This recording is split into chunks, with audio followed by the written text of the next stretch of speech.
Hello friends, welcome back to the new video. If you are the new viewer on my channel, so don't forget to subscribe my channel and like the video.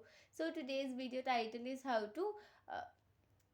how to enable screen recording in Oppo phone.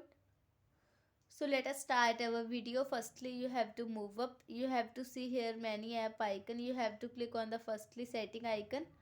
Now you have to see here many more options. Scroll down and click on the additional setting. Now click on the screen recording option, which is already off in your mobile phone. If you want to on record system sound, so you have to on this. So it means that it record that sound while screen recording, which is produced inside the mobile phone. After that you have to on record microphone sound, so it record that sound while screen recording, which is produced outside the mobile phone.